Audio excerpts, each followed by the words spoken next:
Good afternoon, welcome. This is KTN Business Today. My name is Peter Akaba, and this is your 1 hour of news, views and analysis on matters making business headlines, not just here in Nairobi, but right across the world. Today, a packed show for you, including, of course, the fact that over the past few weeks, we have seen several different models of cars launched here in Nairobi to cater to that affluent Kenyan who is starting to become what you might call a person who can really make a choice when it comes to motoring. That is, of course, later on in the show. Also on this show, the fact that insurance penetration in Kenya still remains woefully low. What is the way forward? To answer that question, we will have with us in studio later on, of course, Mr. Joshua Njiru. He is the Managing Director, Madison Insurance, and he is here to tell us just what innovation is doing for that uptake and indeed to drive the process of educating Kenyans about insurance and, of course, ensuring that they do begin to protect themselves from when things do go south. That, of course, later on in the show. As usual, we start off with our Twitter poll question, and today we're asking, what do you think is the major hindrance preventing the uptake of insurance in Kenya? Again, what do you think is the major hindrance preventing the uptake of insurance in Kenya? We have picked out 4 choices for you. A, cost. B, lack of awareness. C, lack of access. And D, people just don't care. Do reach out to us. The hashtag, of course, is Business Today. You can reach me directly on at Peter Akaba, or reach us out to us on at KTN News. That, of course, is on Twitter, and we will sample your responses and indeed the poll as the bulletin does wear on. Do reach out to us so we can sample some of those responses when we do go to the discussion. Now, on to the news of the day. And lack of knowledge in Islamic banking for both regulators and financiers is just one of the myriad of setbacks towards the formulation of an Islamic banking framework in Kenya. To deal with this challenge, the National Treasury and Capital Markets Authority today launched an Islamic Finance Project Management Office that will, among other things, ensure adequate technical capacity in product development. The office will also spearhead the development of robust a framework based on a Kenyan model to create opportunities regardless of faith. To build human capital, the Islamic Finance Project Management Office will tailor courses to educate professionals on procedures of Islamic finance. There are more than 500,000 Islamic finance projects in over 90 countries with liquidity exceeding $2 trillion worldwide. Support the PMO's efforts. 2 committees, namely the Islamic Finance Consultative Committee, an advisory committee, and the Islamic Finance Steering Committee, the top policy-making committee, headed by the Cabinet Secretary, will play a pivotal role in the implementation of the program of the Islamic Finance Project in Kenya. Our experience with Islamic finance is, although young, we are already quite some way down that line. We have a number of Islamic banks. We have Tusker insurance in operation. We even have some Islamic cooperatives and Islamic fund management already in place. But one of the biggest outstanding questions, and why we saw such a critical need to accelerate this work, was as those different businesses grow, there'll always be that issue of liquidity management, and how are we going to ensure that as these pools of money increase, that they will have an effective and operational place to go. The thing about Kenya is that, you know, with the National Treasury, the financial sector regulators, with the technical and financial assistance of FSD Africa, it has been very well thought. It's a very structured approach. And just without instead of just jumping onto conclusions, we are actually building block by block, right? And we are laying foundations that we hope will be very solid. And this is the purpose of this exercise. We are getting there. So lay down the foundations, make it very strong, so that we can build something that is uniquely Kenyan, and it's sustainable over time, and it's beneficial for the country, its people, and its economy. Well, now moving on, the Kenyan government has formed an interministerial joint team to look into the drought crisis at the coast eastern and northeastern regions.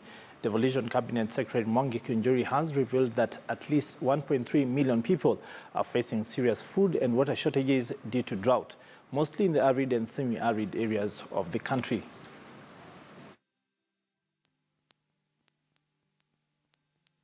The most affected are Kilifi, Kwale, Tana River, and Taita Taveta.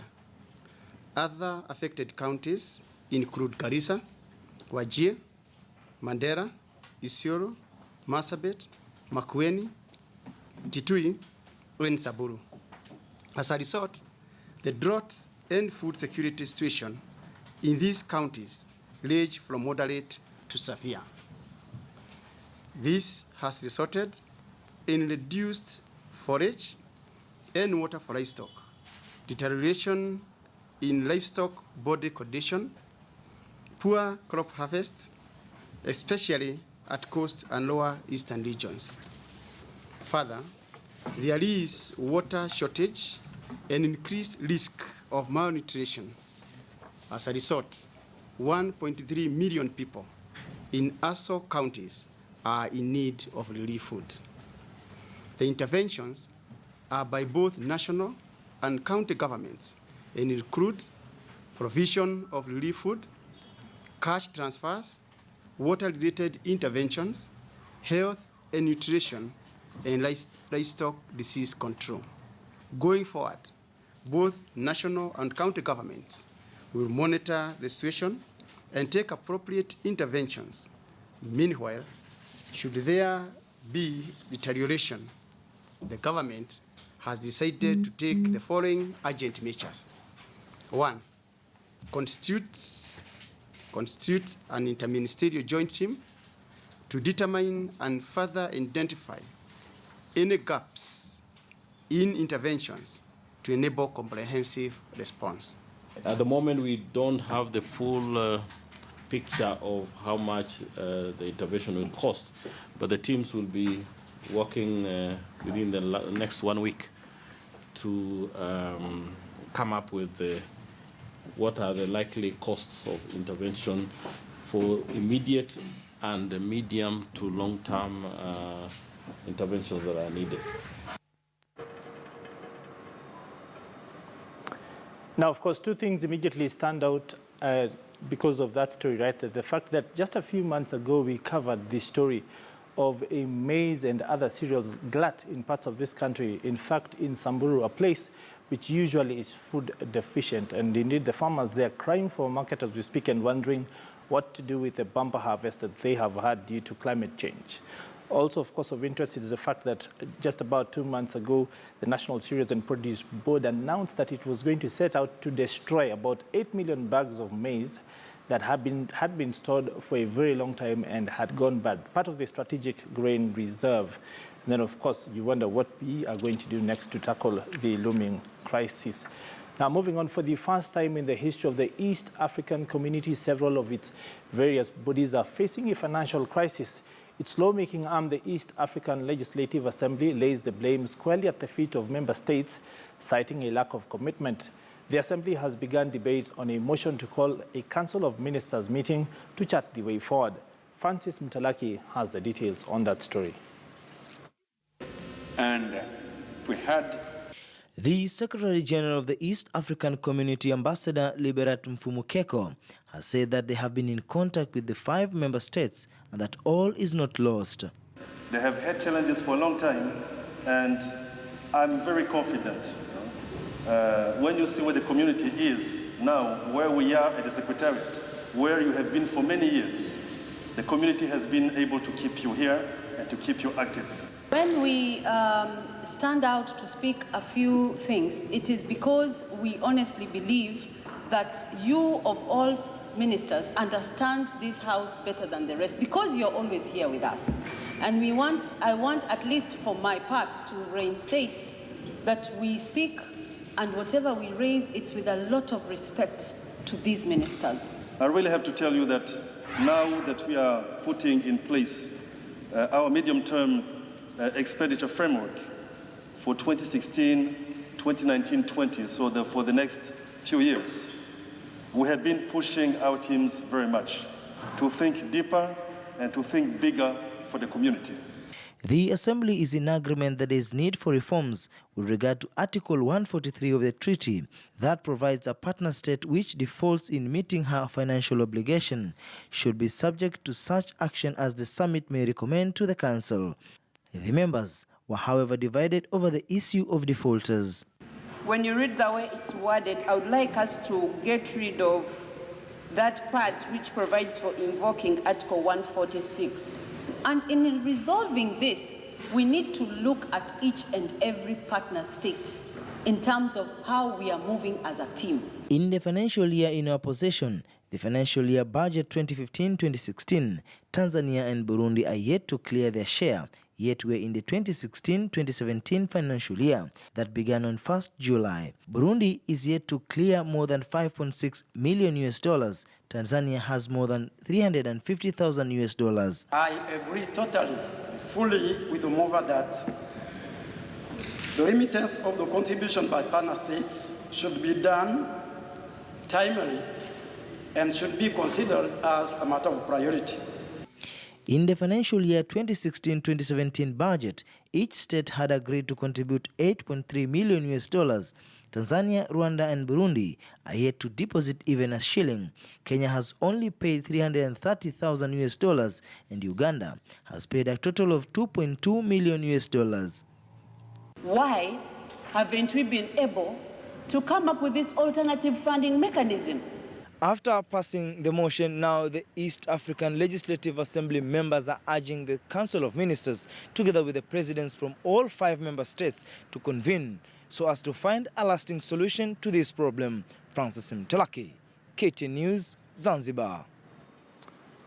Francis Mtalaki, of course, coming to us there from the special sitting of the EALA, that is the East African Legislative Assembly in Zanzibar. Now, in a bid to appeal to a more feminine segment of the market, Kenya Breweries Limited has launched a new alcoholic beverage, Tusker Premium Cider. It is the first locally produced cider in East Africa and is made in Kenya. Cider is an alcoholic drink made from fresh crushed apples. Now, speaking during the launch event in Nairobi, Kenya Breweries Limited's Managing Director Jane Karuku said the launch of Tusker Premium Cider is driven by the company's commitment to market-led innovation and the need to expand consumers' experiences within the beverage alcohol market, a position echoed by KBL Marketing and Innovations Director Stephen O'Kelly, who said the move is informed by positive social-economic developments driving growth in the region, especially the emergence of millennials.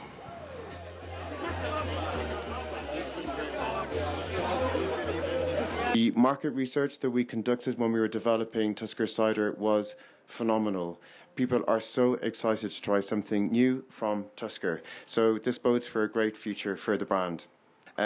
Tusker Cider is squarely pointed at millennials. So when we say that, we mean 18 to 34-year-old people. They constitute, believe it or not, about 2/3 of total beverage alcohol drinking population and contribute about 54% of the total volume in Kenya. Okay, so these are young, trendy people who've got an active social life and are looking for fantastic products to enjoy. This is another innovation and more to come in the next 12 months to just revitalize our business and to try and get you, the consumers, some exciting brands out of EABL.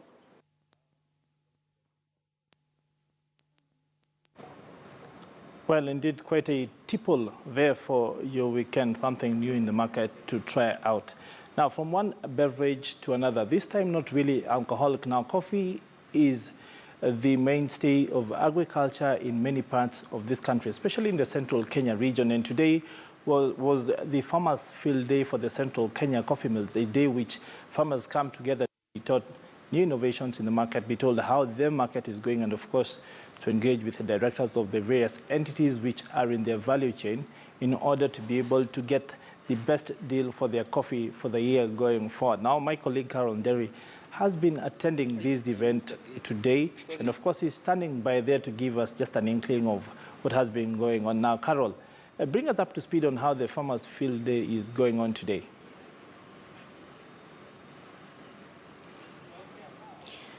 A very good afternoon, Peter Wakaba. Yes, we're coming live to you from Karatina, where we're having a field day. Farmers from the entire Mount Kenya region, coffee farmers to be specific. This is a field day organized by the CMS, and we are joined shortly by the Managing Director of the Coffee Management Services, Kamau Kuria, to tell us about this day. Why are the farmers here? Why have they congregated? Some of the issues that have come up for discussion. The agenda. Remember that coffee is one of Kenya's main foreign exchange earners, and many people depend on coffee. It is their main economic stay, especially in this region, that is the Mount Kenya region, where we are having farmers from the entire region, the coffee farmers, to talk about some of the issues that affect the production of coffee, issues to do with milling, marketing, and so on and so forth. The recent regulations, the elephant in the room, so to speak, some of the issues that are coming up for discussion at this annual event. It is an event that is held once a year, and the farmers are here, congregating here in Karatina to talk about these issues. But shortly now, we are joined by Kamau Kuria, the MD, Coffee Management Services. Thank you very much for joining us. We are live on KTN News. Tell us about this event and why you have it. It's an annual event. Why? What do you hope to achieve with this meeting? This event we have been holding for the last 10 years. And every year we have been calling our farmers, and we tend to reward the most efficient cooperative in Kenya, because we tend to believe that if the coffee farmer receives the highest amount possible because their cooperative was very efficient, it will be the best fertilizer to help increase coffee production. And today we are also going to recognize the farmers who have even gone further and embraced things like certification. And that, again, would also lead to access to new markets. Hence, the payout to the farmer is usually quite high. All right. Thank you, Bwana Kamau Kuria. Now, what ails the coffee sector?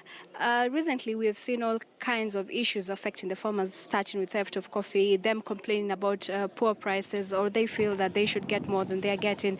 These are issues that the farmers here who have come to attend this field day hope to hear from you as the stakeholders of the coffee industry. They're hoping to get answers to the many questions that they have. Could you highlight some of the issues that are ailing the coffee sector, and what is the way forward?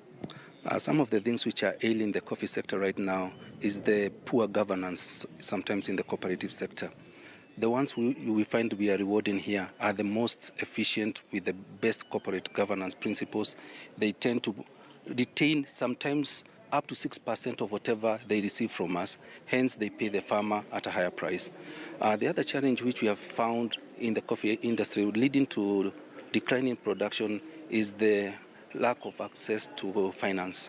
And of course, I can understand the financiers' reason for not agreeing to finance some people, because if they have got poor corporate governance, it means at the end of the day, the farmer will not get the money. The other thing which we have had a big challenge is the regulatory framework. And I'm sure you are now talking about the new coffee regulations. Yes, you're hitting the nail on the head. That is the elephant in the room. The recent regulations, of course, they have been received with mixed reactions from different quarters. The hiving of some millers. What do you have to say regarding those regulations, Bwana Kuria?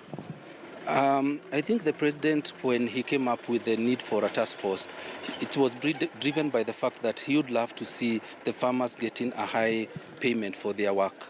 And it's in line with what we have been doing as CMS Group, because like I mentioned, for the last 10 years, we have been rewarding those cooperatives which have been paying the highest price. I can see that of the farmers who are out here today, from the main coffee growing zones in central Kenya, the ones who are here are the ones who have paid the highest amount in their areas wherever they are. So that is one way we have always thought, if we reward the cooperative, which is paying the highest amount, there will be increased production. Thank you, Bwana Kuria. Perhaps we could talk to another guest, another stakeholder. Thank you very much, Bwana Kuria. We have Bridget Carrington from Dormans, and she did make a presentation during today's field day. Thank you very much, Bridget, for joining us. We're live on KTN News. You're from Dormans, and I'm sure you have quite an insight on what might be ailing the coffee industry, particularly in Kenya, because it is said that the coffee produced here, for example, this region, that is the Mount Kenya region, is of a very high quality. Then what are the challenges? Why do the farmers get such poor prices? Thank you. It's a pleasure to be here. There are a lot of challenges in the industry, for sure. But there's also a happy story, because Kenya does produce the best coffee in the world, and it doesn't receive poor prices. It receives the highest price in the world for its best quality coffee. It doesn't trickle down to the farmers, though. Why is that? That is a mixture of a lot of things. I think probably the biggest thing is the governance within some of the cooperatives. I mean, luckily, a lot of the cooperatives that are here today are the good examples, and it's the poorer cooperatives that need to learn from these good cooperatives and pay high returns for the money earned, so 95 or 90+% of the returns, and to make sure that the farmers are paid promptly, that they don't have to wait for their money.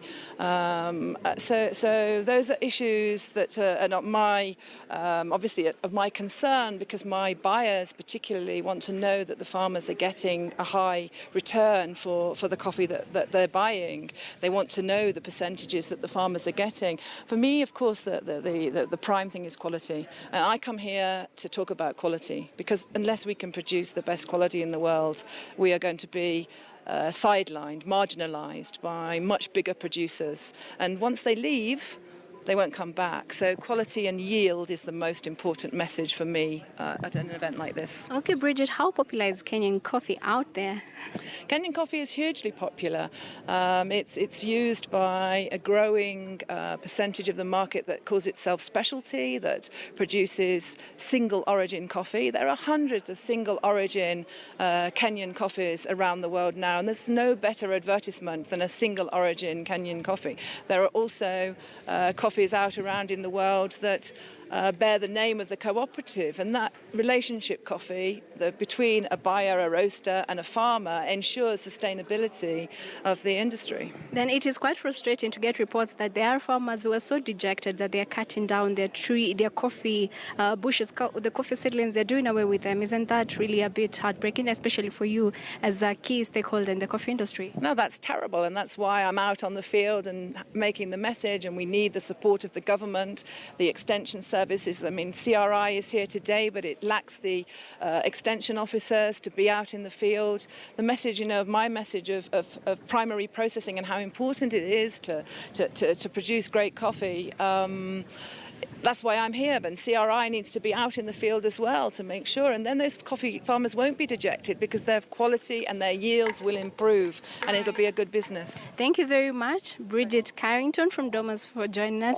We've just heard from some of the stakeholders who are participating in the field day here in Karatina, the coffee management services. All farmers who market their coffee through CMS, coffee management services, and who mill through Central Kenya coffee mills have congregated here from all parts of this region, the entire region, the Mount Kenya region. And it is also a day that has seen the best cooperatives getting awards for producing quality coffee. Kenyan coffee has quite a name out there, and we've just heard from Bridget, who is the MD Dormans, saying that it is quite popular. The problem might lie with the governance, those at the helm of leadership in the cooperative societies. And of course, it is a problem that the entire country needs to look at, because coffee is one of the main foreign exchange earners for the country. Peter Wakaba, back to you. Right there, Carol Ndari, thank you very much. Indeed, making a very impassioned plea for coffee, and indeed I can tell you safely that we here in Nairobi are awake and can indeed smell the coffee. Now, moving on, livestock farmers in Kajiado County are set to get a major boost following a strategic partnership between the county government of Kajiado and the KCB Foundation. The partnership will see the foundation invest some 50 million shillings, which will go towards supporting smallholder livestock farmers in the county. Through the investment, farmers will have access to attractive credit facilities that will allow them to reinvest in their business ventures and lead to transformation, wealth creation, and long-term prosperity of the subsector.